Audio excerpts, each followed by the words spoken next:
I think we're live. Hopefully we are. This is the late night surprise edition of Gospel Tangents Live. I'm going to be giving away a free book, Writing Mormon History. We're going to see who out there is a night owl, because I know it's late. And I didn't warn anybody. So anyway, this is really loud. I'm gonna have to turn it down a little bit. But anyway, welcome to Gospel Tangents Live. I'm excited to give away Joe's book. Hopefully, you guys enjoyed learning more about lost Mormon documents. Seems like it was a little more controversial than I expected, but I guess that's kind of good. I also have here, I printed out some messages I've gotten recently and thought I would do a little mailbag edition this time. So maybe I will do that first, as hopefully a few people join us here. So anyway, I'm going to read my first mailbag entry here. This says, "Hi, Rick. Every once in a while, I think about subscribing and click on the subscribe button. And then when I see the next page, recall why I don't subscribe. Namely, that you charge, as most streaming services, for far less content. As good as your stuff is, I just can't reconcile the price in my brain. I would $3.99 or maybe even $4.99, which is lower than all the major commercial streaming services. It may not seem like a lot, but these things add up, and it creates a psychological barrier for me. If for me, perhaps others too." So, I don't remember the name of this person, but person who wrote this, you're right, but you apparently didn't know that $4.99 is only a penny cheaper than the $5 tier I have on Patreon. So go to patreon.com/gospel tangents. I'm going to put it in the chat here, maybe, if I can. Oh, I just got rid of my chat by accident here. Masiman. Oh, wait, we've got a late version here. God bless, brother. Thank you. But I'm going to put in my Patreon link, Patreon. I can't type very well. .com/gospel tangents. And you guys can subscribe for as little as $5 a month. You get the whole audio. Now, maybe this person is only checking out my video and doesn't know that I have a $5 tier, but I do. But you don't get video, that's $10. So as far as the streaming services, I know it's a psychological barrier, but I'm one guy with, well, if you count my podcast, 4 jobs, and you can give your $7.99 to Hulu or Netflix or Amazon Prime or whoever it is, and give that to a multi-billion-dollar company, or you can help me quit some of my jobs so that I can do this full time and put out more content. So, yes, I know some people drop it to like $1 a month, but I think my stuff's more valuable than that, and I need to quit my jobs. And if you can get me 1 million subscribers at $1 a month, I would be happy to drop my prices to $1 a month. But I have probably about 150. And so even at $5 a month, and most of them are on the $5 tier at Patreon. So that's what, 5 times 150, that's $7.50 a month. That's about what I make on Patreon. So, and that, well, I have a few people on my website too. But anyway, yeah, get me 1 million subscribers like Hulu has or Netflix, and I'll drop my price. But if you can help me quit my jobs, I would love to do this full time. If I only had 100 people paying me $100 a month, I'd quit all those other jobs, or even 50 at $100 a month, something. But anyway, I tried to post my thing. Oh, apparently it posted on Facebook, but not on YouTube because well, at YouTube it's $10. And oh, by the way, YouTube gets 30% of that. So so you're still subscribing on a multi-billion dollar corporation. So anyway, thank you. It's good to see you, Tieste. Do I say your name right? I don't know how to say it, but good to see you. And thank you, Mossy Man 789, great Latter-day Saint channel. Plus, nice guest on other Mormon churches. Oh, you said you can't click on the link. You're on YouTube, so you'll either have to go to Facebook or just go to patreon.com/gospel tangents. That'll help you out. So anyway, listener, whoever you are that sent that email to me, help me quit my jobs, and then I'll give you way more content. And, I was for a while. I had somebody helping me out for a while, and that was really nice. So help me quit my jobs. I've got 2 kids in school. I'm paying tuition for both of them and my wife, so that's 3. So that's a lot of money.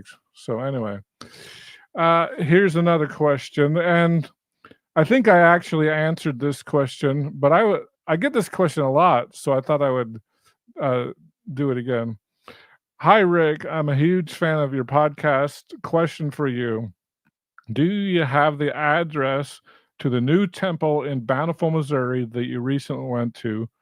Also, do you have any contact info for this group? I'm headed to Independence next month, and I think this was probably in October, so maybe he's going now, and want to visit. Keep up the great work. Thanks, Jay. And then P.S. Show request ideas. You should interview Fred Collier and someone from the Harmston group. And I think, well, here, we'll go to the first thing. So there is no address. When I say it's the middle of nowhere, it's so remote that you have to get the GPS coordinates. And if you want to email me at gospeltangents@gmail.com, I will be happy to email you. I don't want to post the GPS coordinates because I don't want just anybody going. Like, if you send it to me, I will send it, but I want to post publicly. I have a phone number of a guy, and I will give you that, but I don't want him being spammed, and so I will. That's why I haven't posted publicly. So anyway, just to do that. Now, I think Jay sent me contact info for Fred Collier, which I haven't done yet, but that's a great idea. And I can't remember. Did you know somebody from the Harmston group? I can't remember. But that would be cool too. I'd be happy to do that. So anyway, next question from the mailbag. Is there any record of who was the last person to lock and leave the Nauvoo temple? I have no idea. I was raised in, I was recording that and I forgot. I was raised in Mona, Utah, and there is a DUP cabin with a large metal key that was supposed to be the key that it says Henry Young. I think that's Henry Young used. That's very cool. I know where Mona is, but that's about it. So I lost a lot of listeners. I wonder if there's a tech problem that I don't know about. But anyway, come on back. Independent Mormon says there's no address for the temple. You can't just show up. You won't get close. So anyway, there you have it. So yeah, that's a cool story. I don't know. I would be interested to find that out. Okay, here's another one. Rick, I was looking to get more information about how and when to visit the Venetian. Please send me info. I just got this, and this is from Roger. I would be one that would want to be on their newsletter. Thank you for this and your many other presentations, especially Spalding Debunked. Well, thank you. I hope you enjoyed that. Um, I'm trying to remember. Pretty much, they have a museum, as I mentioned earlier. I'll have to look up the address, but it's literally across the river from the Nauvoo Temple in Montrose, Iowa. I wonder if I could look that up. Do I have my phone? I do not. Um, but anyway, unfortunately, you can't take a ferry across from the Nauvoo Temple. I wish you could. I should look up at the camera, huh? And but they're pretty much there only in the summer. Um, so I would suspect that nobody's there now. They do a lot of the work in the summer when people are out of school and go on summer vacations. And so I don't think it's open right now. I could check, but I don't think it is. Um, so anyway, I know they're just like me. Everybody's looking for money, and they need a lot of money because they want to build a big museum, not the current warehouse it's in. So I can forward you, Roger, the newsletter, and then you could probably respond to John, and he would put you on it. And um, anyway, so glad you enjoyed Spalding Debunked. I did too. All right, this is from Annette. Hello. Do you have a list of books listed by publishing date? I think I sent her. Here, let me see if I can do this.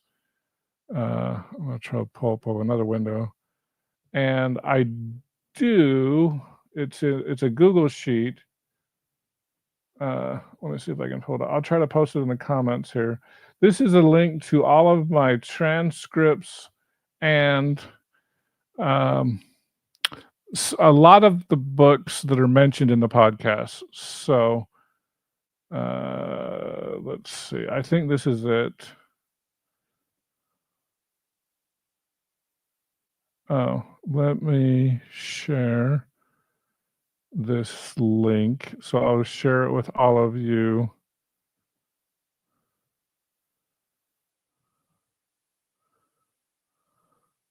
Let's see. Copy link. Let me make sure this is the right link. I want to copy.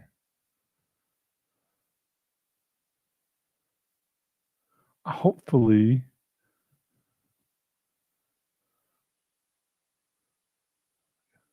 anyone who has a link can access, no sign-in required. So hopefully this is not the edit link.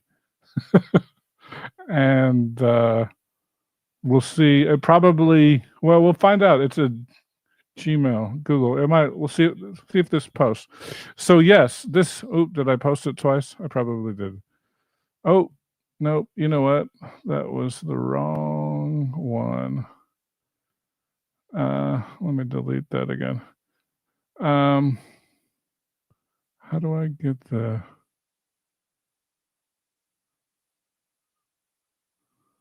I will send that. But anyway, yeah. So I do have I updated it, not enough, but it has a lot of stuff there. So, all right. Oh, now this was an interesting one. This was a frustrated listener, I'll say it that way. It starts out good though. I enjoy your podcast. However, you come off condescending, and I am offended when you talk about people who decided not to get the COVID vaccine. This is not a COVID vaccine or an anti-vax channel. Let me just say that. So, anyway, as if they are a bunch of rubes or right-wing fanatics. I am neither. I have never voted for Trump and never will, and I am not a Republican. I have never considered myself an anti-vaxxer. I simply studied it out and made an informed decision, and I am glad I chose the way I did. Now, this part I think makes a little bit of sense. My medical doctor also advised me that since I had a stroke 10 years earlier, to not get the shot. If I had, I might not be writing to you. Okay. So if your doctor has told you not to get the vaccine, that's surprising to me, but okay, your circumstances, it's fine. I'm not You're not the crazy one I'm talking about. I'm talking about all the other knuckleheads. But anyway, um, and then it continues on. This part I'm gonna tell you guys I disagree with. Oh, I lost everybody again. Um, let's see here. If you are a fan of history, look how Fauci treated the people with AIDS in the 80s. Same playbook he used in 2020. I'm a big Dr. Fauci fan, by the way. Um, I am a fan of data, and if you will go to the government website where adverse vaccine side effects are reported, you can print out the facts yourself. vaers.gov. It takes a little effort to navigate, but I am sure you can figure it out. You will find out that if you take all the previous decades combined, well, the COVID vaccine hasn't been out for decades. But anyway, of adverse vaccine effects, they don't even come close to the last few years. Oh, okay. Critics that once condemned us, like mainstream reporter Chris Cuomo, have now reversed their opinion, and he is now calling for a 9/11 style tribunal. Please don't judge others' decisions so hastily. Okay, so here's my response. I don't know anything about Chris Cuomo. I don't know what Fauci did in the 80s. I'm a big fan. I think he's a great person and he cares about the country. But uh, just recently, I have a website. Oh, I wonder. I don't want to type that in. Uh, this is from the CDC, and let me see if I can find it. COVID vaccine. Um, what was my search term for that? Heart side effects.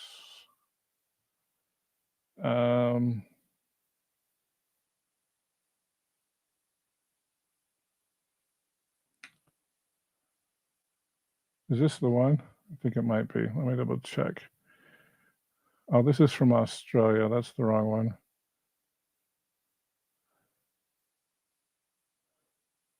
Oh, I think this is it. Yep, this is it. I'm going to post this link in the comments. This just came out April 11th, 2024. So it's very recent. It covers, I got to find my thing here. And I can't believe I'm talking about COVID, but whatever. I'm not a COVID channel, but I do support vaccines. So this is a quick summary.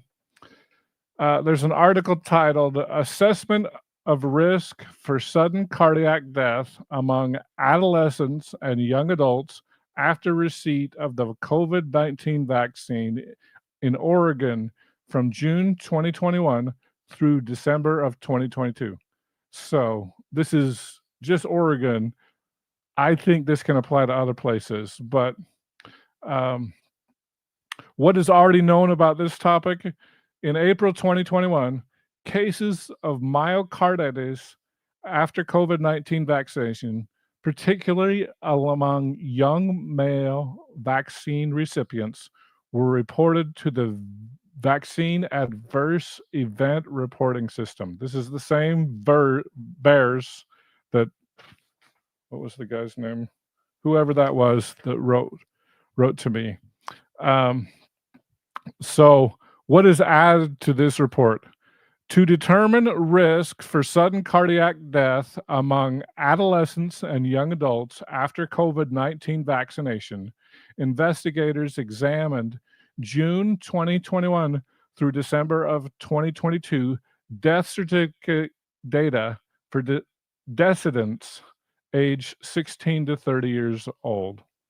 Of 40 deaths that occurred among persons who had received an mRNA COVID-19 vaccine dose, 3 occurred less than or equal to 100 days after vaccination. So 3 of the 40 deaths. Among these, 2 occurred in persons with underlying illness, which is what we've always been told, and 1 decedent had an undetermined cause of death. What are the implications for public health practice? The data, this is the conclusion here, the data do not support an association of COVID-19 vaccination with sudden cardiac death among previously healthy young persons. COVID-19 vaccination is recommended for all persons aged greater than or equal to 6 months to prevent COVID-19 and complications, including death.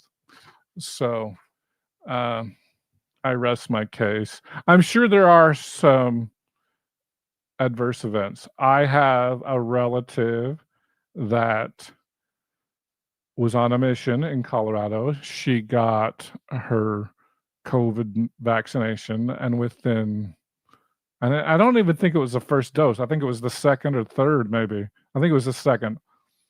Um, she had an adverse reaction that was very serious. They sent her home from her mission. It was so bad. We didn't know. She had just posted on Facebook, "Hey, I'm out 9 months, 9 more to go. I'm halfway." And then that week, we heard she was coming home, and we were like, "What the heck?" She literally came off the plane in a wheelchair, and she got Guillain-Barré, I don't know how you say that, thing, whatever, syndrome, whatever it's called, but it's an adverse reaction to any vaccine, not just COVID. But in her case, it was COVID. So I'm not denying that these things happens. She's it appeared like she was having trouble walking. It From an outsider, it looked like she had a stroke. Like, it looked serious. She's completely recovered. She got married. She's happily married. No lasting symptoms. Yeah, it was scary. So I'm not trying to say the adverse reactions don't happen. They do. What I am trying to say is that those reactions are incredibly rare, and for the entire population as a whole, they're good. And there's always going to be side effects, even with aspirin. So I think it's incredibly safe. I will also tell you, my mom died from COVID. She got the Johnson and Johnson one. She got the 1 dose. It had been at least a year. She had underlying health conditions. She was over 80 years old. So she had congestive heart failure. She got COVID. She was ready to die. She didn't really wanna do a lot of life-saving things. We probably could have saved her if she wanted to, but she's like, "My husband's dead. I wouldn't mind seeing him. I've lived a good life." So you have to respect that decision. Um, but she died from COVID. So, uh, so please understand, I understand there are adverse effects. I think that the anti-vaxxers, and I'm not saying you are, you said you had your doctor tell you not to get it. Okay, that's fine. I'm not talking about you, but there are way too many people that don't understand the data and they think, hey, I'm going to go to the VAERS website and I'm going to read it's like reading every accident report, or you're a police officer and you think everybody steals stuff because that's what you deal with all the time. The reality is, yeah, there are people who steal stuff, but not everybody steals stuff. So it's called sampling bias. If you're going to go read a bunch of adverse effects, you're going to think everybody's going to get cancer or myocarditis or inflammation of the heart or whatever. So you need a good statistical study like this one that I just posted the link, and you can understand that yeah, there were 40 deaths in Oregon. 3 of them were within 100 days of the vaccine. 2 of them had underlying health issues. The other one was undetermined. Okay, so one person in a year and a half, let's pretend that was COVID. It's a tragedy. It's a tragedy when anybody dies. Let's pretend that one was because the COVID. So you're telling me that one death was from a COVID vaccine and it saved how many lives? To me, the trade-off is worth it. Okay. Now, if you've had a stroke and you have reasons, I'm not talking to you. Follow your doctor's advice, do what he says, that's fine. But most of the knuckleheads out here that are sending me anti-vax crap, I'm going to delete those comments. And if you think I'm going to be condescending, I'm going to continue to be condescending, and you're welcome to watch another channel. But I follow the statistics and the science and the data, and I'm not going to change. And if that offends you, I'm sorry. But yeah, there are a lot of knuckleheads out there that are conspiracy theorists, and I don't entertain that. We entertain good history here, good science, and I'm not going to change. And if that offends you, you should go watch something else. So anyway, that's my rant. Let's change the topic. Let's give away a book. Okay, here we go. So, oh, that's actually mixing up pretty good. Usually it sticks to the side. Maybe you just got to get the right speed on it. So somebody is going to win this book, and let's find out who it is. Let's see here. Oh, that one. Let's see here. Oh my gosh, these are stuck. Let's see. Here's the person. Oh, it says just a city. Oh, I cut off the thing, unfortunately. This one's not cut off. Thomas Hawks, congratulations from Bullhead City, Arizona. I actually know who he is. So Thomas, congratulations. You deserve this. You are a new winner of Writing Mormon History. And so this is a fantastic book. Just for those of you, we talked a little bit about this, but this is the volume 1. Volume 2 just came out this week. And I know Connell O'Donovan just posted a picture of his copy. He wrote in volume 2, but volume 1, Polly Aird, Will Bagley, Todd Compton, Brian Hales, Melvin Johnson, William McKinnon, Linda King Newell, Greg Prince, Joe Geisner wrote a chapter, Craig Smith, George D. Smith, Vicky Cleverly Speak, Susan Staker, and Daniel Stone and John Turner are all wrote a chapter in this book on what it was like to write their history. So congratulations, Thomas. You deserve it. And you're a proud supporter of Gospel Tangents. I'm happy to say that. So I'll get this in the mail, hopefully this weekend. I still haven't mailed the other one, but I will get both of these in the mail this week, I promise. So anyway, do you guys have any questions for me? I'm trying to remember. Or is there any? Should I go over if I have any responses to some of my recent videos, especially with Joe Geisner? I really was surprised. I think the biggest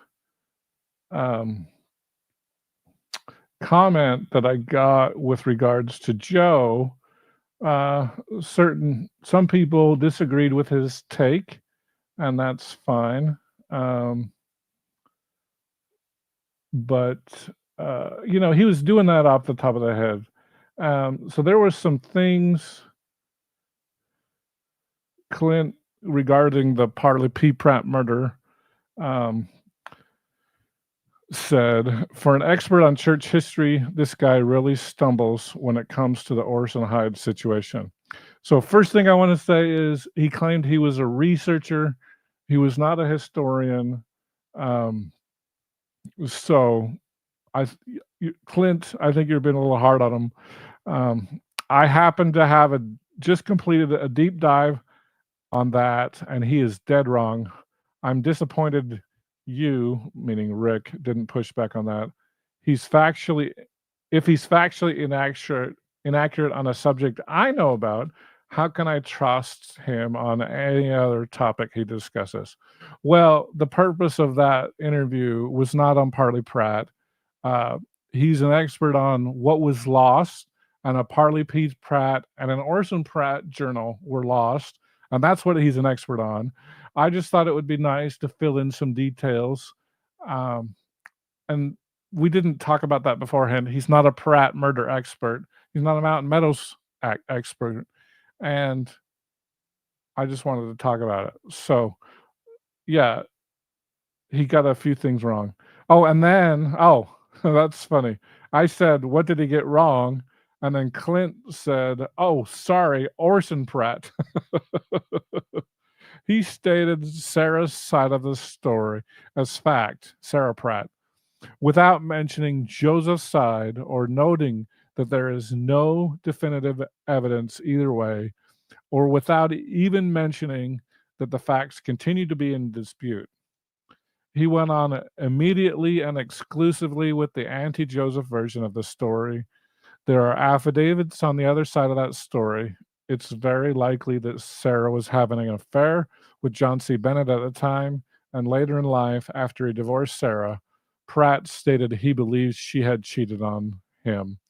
I can't believe you, meaning Rick, didn't push back on Joe's claims. It was a 3-hour interview. I didn't need to keep it going. So anyway, the other one dealt with the Pratt murder. Well, I think it was more Mountain Meadows massacre. Uh, Mr. Harold, I'll leave it that way. Not what I consider to be an inspiring or motivating or fully accurate presentation. Well, I agree. I don't know how you talk about Mountain Meadows in an inspiring or what was the other word? Motivating way. It's a terrible story. So sorry, I failed. Uh, the accuracy, like I said, he was doing this off of the top of his head. I looked up. Fillmore was before Lincoln, not after. So he got some stuff wrong. But that's to me that part was irrelevant. Um, So, the guest provided no vivid context using Eleanor's own words as to how brutal Hector was and how supportive Parley was in doing all he could to protect her. Marriage was only one of the many steps he took to place her in a more loving and securing situation. The guest's flippant responses to the relationship between Orson and Sarah completely distorts the actual background, leading to Orson temporarily distancing himself from the church. The interview has pushed me to drop any earlier modest interest I had in following some of the extra research he had reported on in previous interviews. Sorry, I'm out. Well, whatever. I'm going to have historians who disagree with each other.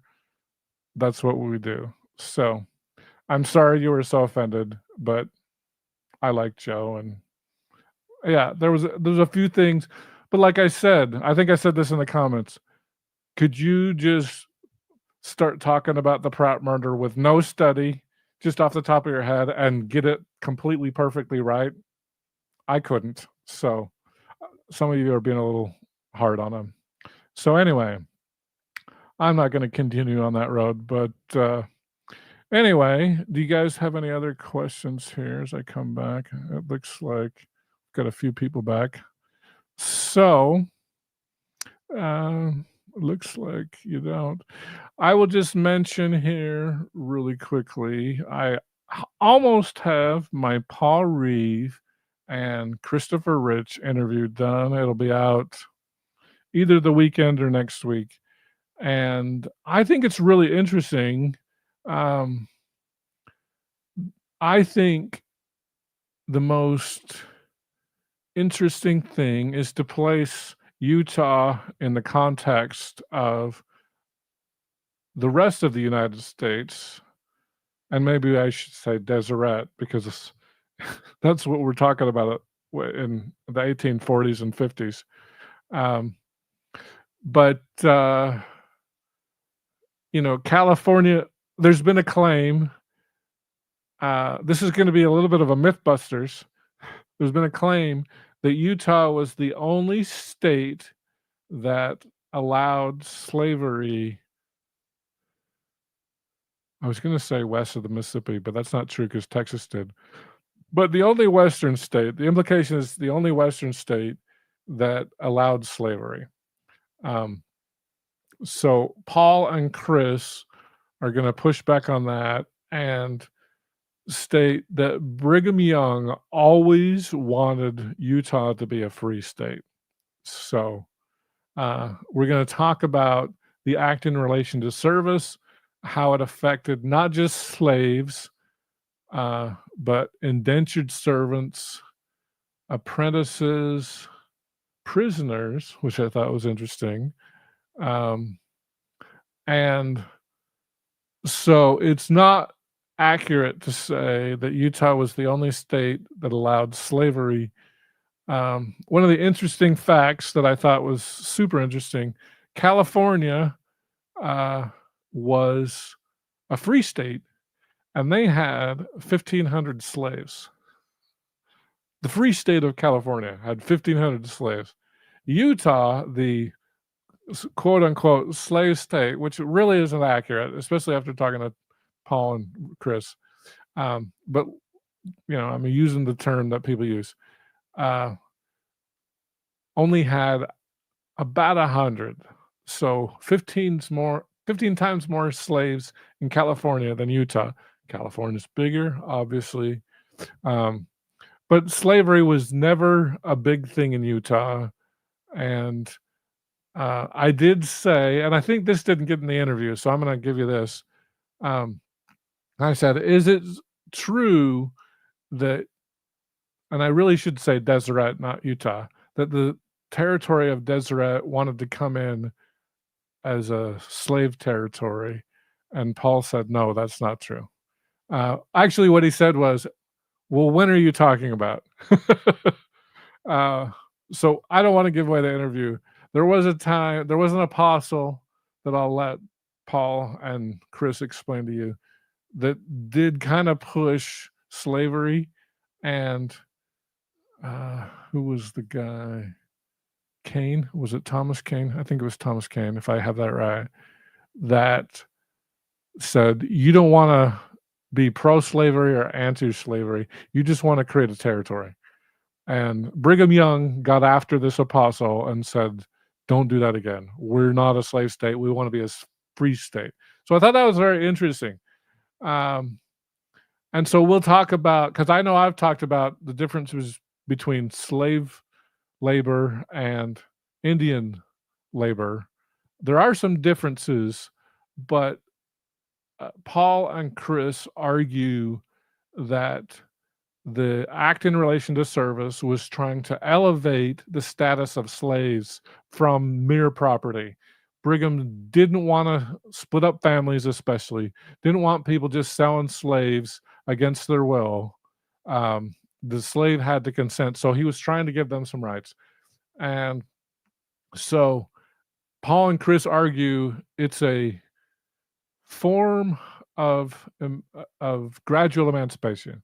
And so, yeah, we talked about some of that. There were some details that I kinda left out, because we had talked the week before, and then I didn't always ask the same questions, but anyway. So, if there are no more comments, I will let you guys go, and, thanks for supporting Gospel Tangents. If you want to support Gospel Tangents, please, for as little as $5 a month, go to patreon.com/gospel tangents, and you can go to my website also. Please help me quit some jobs, help my kids get through school and wife.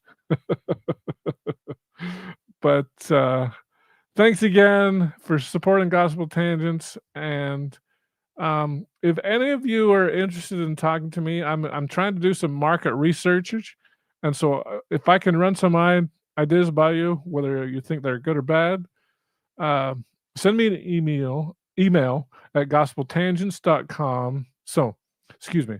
Well, you can go there, or you can email me directly at gospeltangents@gmail.com, and I'd be happy to sit down and talk with you, uh, and ask some questions of the direction of the podcast. So, anyway, thanks again for being here in Gospel Tangents. We'll see you guys later.